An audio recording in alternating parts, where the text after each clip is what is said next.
I wanted to tell you guys about the Berenstain Bears a little bit. And now I gotta What? be, because of the Mandela effect, I have to like overstate Berenstain Bears to make sure that like I'm in Right. line with the new way. Mandela.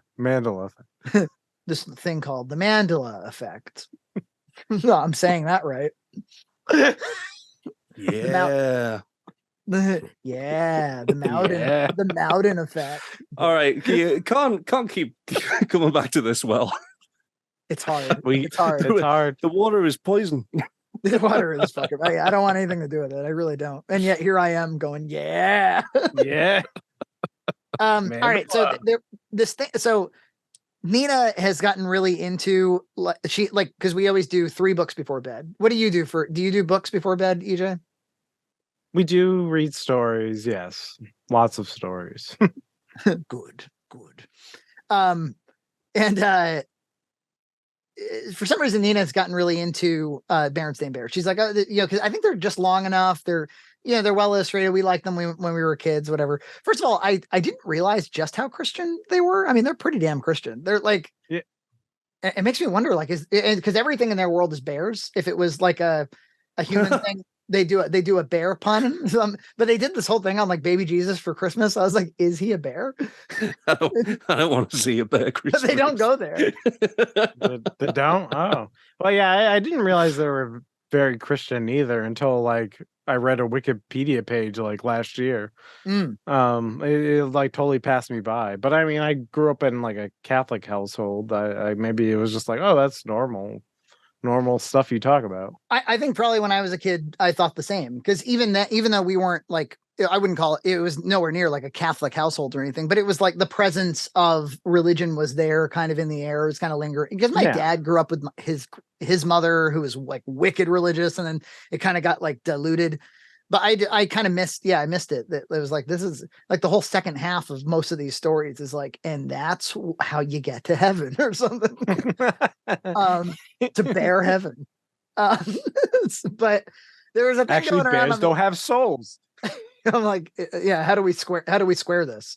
Or how do we and then for 10 years, people doing video essays talked about Jesus imagery in fucking superhero movies and bullshit. Yeah. Look at this untapped well of the Berenstain Bears. So there was a thing going around on the internet where they were pointing out that the mom is 27, which is amazing. The mom with the frumpy hat and she can't even get into real clothes during the day. She has the moo on, right? Yeah, that woman is 27 years old. She looks 57. Yeah, not a day younger than 57. That's pretty amazing. And she definitely doesn't act like a 27-year-old. I mean, she's not getting wasted with the girls. So she got knocked up when she was 19? 18? Good Christian woman. She fucking kick those socks off. Do you think it was a shotgun wedding, like the Bears? Like, oh, like the bear grandpa was like, you better marry Papa Bear. Yeah, because like another inconsistency is they never. So like it's Papa Bear, Mama Bear, Sister Bear, Brother Bear. Then somewhere down, because they kept writing these books throughout the 90s and throughout the 2000s even, and eventually they had another kid because they're Christian. So, of course. And the bear's name is Honey. Probably because it's a bear thing, but it totally is a combo breaker when you have just these standard rules. And then Honey, Brother Bear, Sister Bear, and Honey, and Honey. But there were 2 stories that because Nina, she bought a bunch at Barnes and Noble, and then her mom had a bunch from when they were kids that they dropped off. And so we've been kind of going through random ones. And I'll tell you, I think that like a couple of times Jane Berenstain or whoever wrote these had writer's block and started just stream of consciousness. Because there's a few times writing Ulysses.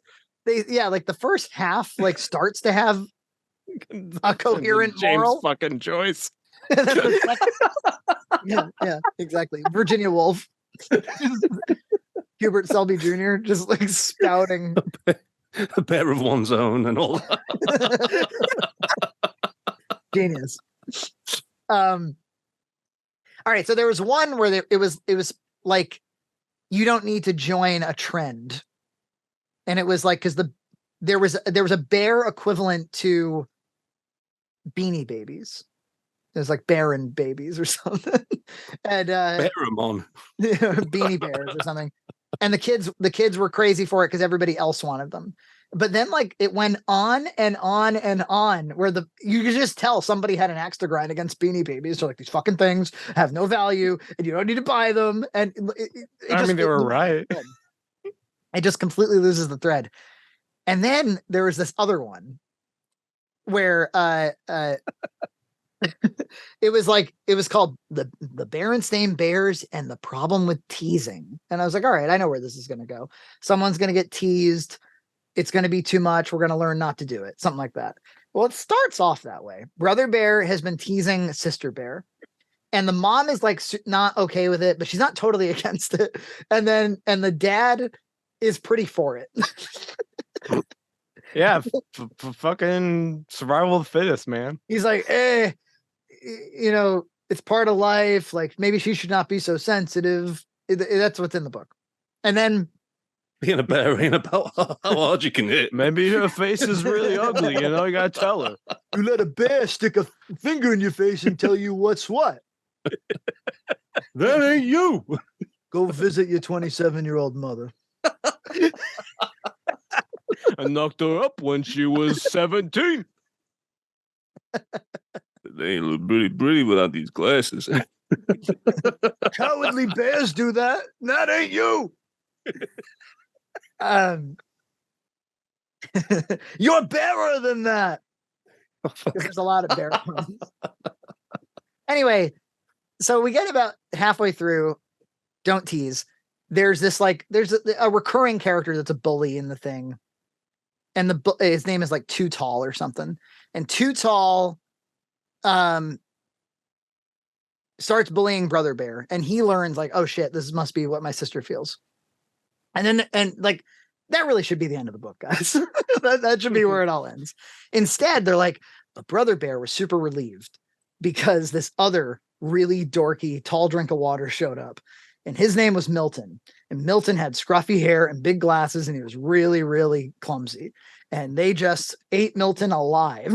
And Brother Bear was spared the teasing because of Milton.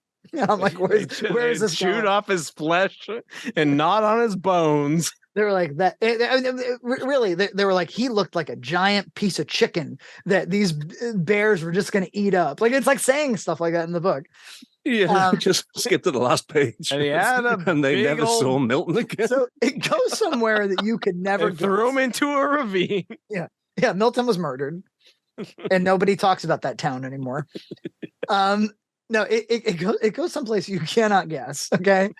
And again, this is where I'm like, I think they had a page count quota and they just got lost in the details. So they the brother and sister go to Milton's house for some reason. And they discover that he's a farmer. It's nothing to do with anything. And Milton, and they're calling him, by this point, they're calling him the name that he was being teased. They called him Massive Milton. And so the Brother Bear and Sister Bear are like, so Massive Milton. Good old Massive Milton. And they find out that he's a bear. Of course he's a bear. He's a farmer. And you get this. He's a farmer. Twist.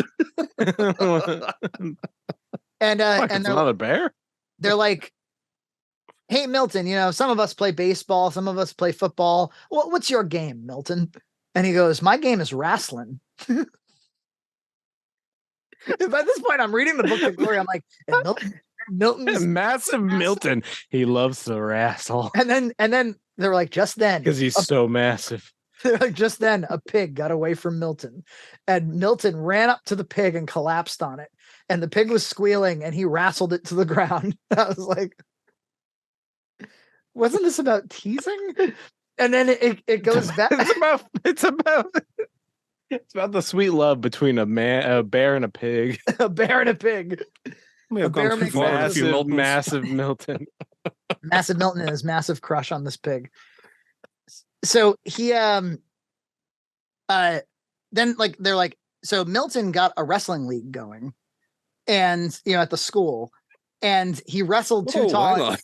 Sorry. Suddenly there was a wrestling ring that he got going.